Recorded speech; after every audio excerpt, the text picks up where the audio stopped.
Happy Tao Philippines Moscow!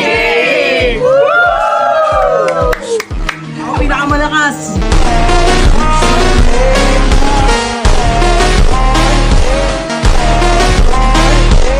Babe, tingnan mo, nilabas na talaga yung kamukha ko. Weh, hindi naman si Balmond yan eh. Oo nga, si Minato yung kinosplay ko nung nakaraan na one hit combo. Baka, parang bumibilis lalo yung darili ko nung nilabas tong skin na to. Nga no, ang galing ah. Tingnan mo, napakaganda sa mata ng mga skill niya. May lumalabas na mukha dito, napakaagnas. Isa pa. Galing ah. Diba?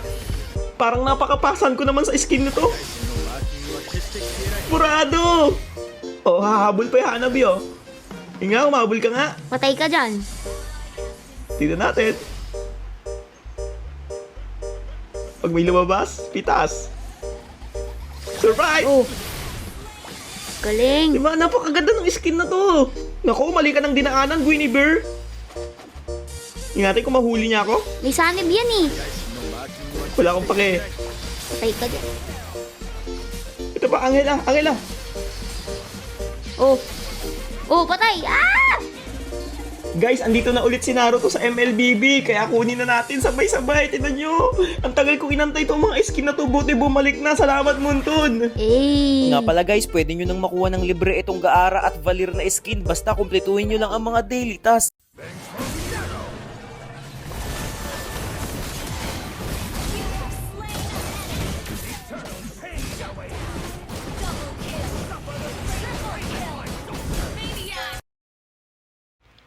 Bastos.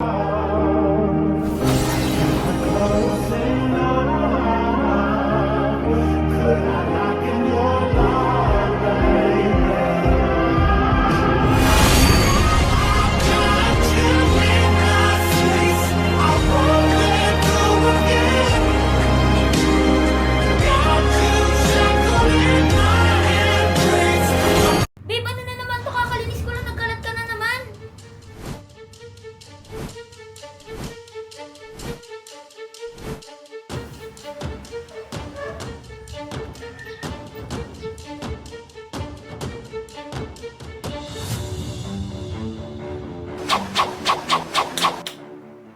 Mabilisan mo, andyan na yung mga kalaro ko. Late na ako.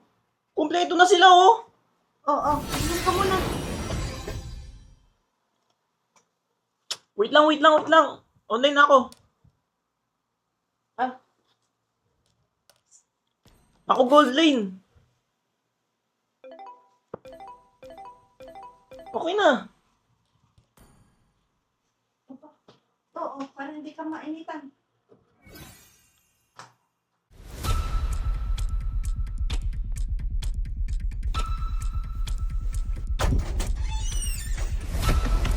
Oh, bakit? Pawis ka. Anong nangyari?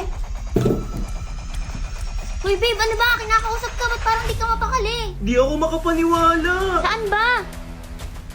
Totoo nga. Ang alin nga? Tingnan mo. Tingnan mo nga. May sorpresa si Munton. Grabe, dati ko pa to sila pinapanood. Wow, kaya pala. Wala, oo nga, idol na idol ko yung mga yan. Dati ko pa yung pinapanood. Diba? Sabi sa inyo eh. Abangan nyo guys. Napakaganda ng sorpresa ni Munton na to. Hala, totoo ba? Ilalabas na si Minato sa Mobile Legends?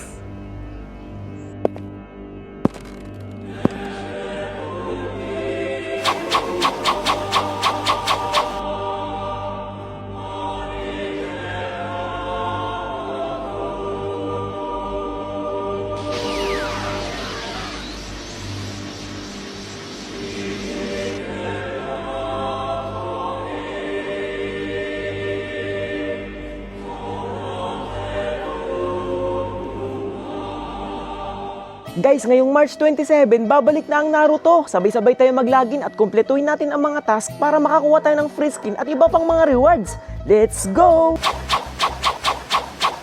Ngayong araw guys, dumating na rin yung pangalawang second tarpaulin na pinagawa ko. Grabe, napakalaki oh. Sa sobrang bigat ang nagbubuhat ay 2 tao. Hindi ko pa alam kung ano yung nilalaman nito, pero palagay ko sulit na sulit yung pag-aantay ko ng halos 1 linggo. Dito ko nga pala yung ilalagay sa bakanting space para malinis tingnan. Kaya naman isa-isa ko nang pinaalis yung mga basurahan. Medyo madumi kasi at matagal na tong natatambakan. Pero kapag dumayo kayo dito, hindi na ganito ang inyong madadatnan. Nakita ko pa nga dito yung pinakauna kong tarpaulin, nakakamiss din pala. Pwede ko na nga to kay Boss Toyo ibenta. Pinagtipon-tipon din namin yung maliliit na kalat, tsaka namin siniksik sa plastic para din na maungkat. Wala kaming magamit na pandakot dyan guys, kaya ginawan na lang ng paraan itong inupahan kong tubero. Hindi ako nagkamali ng kinuha kasi may taglay siyang talino. Pero bandang uli na-realize din namin na pwede naman palang walisin to. Hindi pa namin malalaman kung di pa magpapabida tong sinana de Coco. At ayun na nga guys, after naming linisin lahat, unti-unti na namin tong binuklat. Baliktad pala kaya inikot namin agad paangat. Konti pa lang yung naaaninag ko pero gandang-ganda na ako. Sinubaybayan ko talagang makabit hanggang dulo. Medyo nagka-problema lang kami dito guys kasi hindi daw niya maabot. Isipin nyo, upuan lang yung gamit namin. Maya-maya bumalik siya para ang hagdan ay kuhanin. Napakalaking tulong nito para yung matataas ay makuha niyang abutin. Ilang saglit lang yung gilid natapos agad namin. Sunod nun ay yung bandang kanan naman. Mabilis lang to nagawa kasi ang panahon ay hindi kainitan. 9:30 kasi namin ginawa to kaya ang pakiramdam namin ay medyo presko. Double time ang kilos para madali ang trabaho. Alam ko ang iba sa inyo excited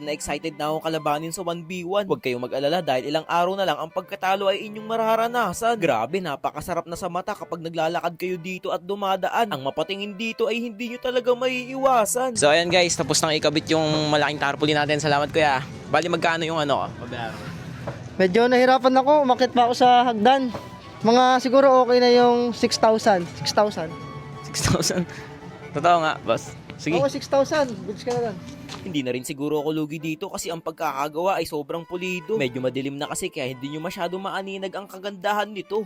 Ngayong araw guys, grabe, napakasaya nga ng mga tao dito ngayon sa amin kasi nagpakabit na ako ng piso wifi. Yung mga walang internet sa bahay ngayon hindi na magiging matamlay. Napakatagal kong inantay itong pagkakataong ito. Pinag-ipunan ko talaga at halos puro itlog lang ang inulam namin ng 3 linggo. Oo, nagtatampo si Nana de Coco pero at least nagawa ko yung aking gusto. Bale, eto na nga pala yung pinakahuling ikakabit dito sa pwesto ko ng 1v1 guys. Ilang araw na lang pwede na kayong dumayo. Kaso nga lang medyo nahirapan kami kakaisip dito sa paglalagyan ng piso wifi kasi nga tingnan nyo naman yung mga tarpaulin kong pinakabit sobrang lalaki. Kaya ang ginawa ni kuya sinukat na niya ng kanyang hinlalaki. Dito ko kasi ipapasalpak sa labas yan guys kaya kung mapapansin nyo nagpagawa na ako ng cover na bakal. Baka kasi kapag napuno na to ng barya merong kumalkal. Nilagyan nga pala to ni kuya ng parang pinakapintuan niya para kapag naalog hindi basta-basta bubuka. Tsaka niya inipitan ng plais tapos winelding-weldingan lang ng patulis. Syempre hindi mawawala dyan yung Beyblade niyang napakabilis. Nang matapos ang lahat tila ba parang hindi pa rin kasukat kaya tinakpan na lang ni kuya at tinitigan kung kailan ba to lalapat. Maya-maya bigla siyang naglabas ng baygon, hindi ko alam kung para saan yun. Nung binuksan niya pang kulay lang pala dun. Bale coral gray nga pala yung napili kong pintura guys para bumagay dun sa mga pinagawa kong table at upuan. Ganyan-ganyan din kasi yung itsura niya. At charan, eto na ang kanyang resulta. Napagdesisyonan namin ni kuya na dito na lang siya isalpak sa bandang gitna para hindi na kayo mahirapan maghulog kapag lumaban na kayo sa bida. Inispat-ispatan na rin yung bawat sanga para matibay at hindi umuuga. Dinoble na rin yung pang-spray upang kitang-kita at kakaiba. At ayun na nga guys, susubukan na namin ipasok sa loob. Grabe, napakaganda tignan. Pero hindi pa ako kontento dyan kaya gumawa pa si kuya ng plywood para ilagay sa bandang baba. Sa paraang yan, yung piso wifi ko hindi na nakatingala. Grabe, napakaangas. Sigurado lahat ng dadaan dito mapapatingin talaga. Nakakatuwa lang kasi yung mga pinaghirapan ko nagbunga. Pangarap ko kasi magpagawa ng ganito mula nung ako'y bata pa pero kita nyo naman ngayon natupad na. Kapag nakapagpa-picture kayo dito sa pwesto kong to, malaking karangalan sa iba. Hey, baka check yan.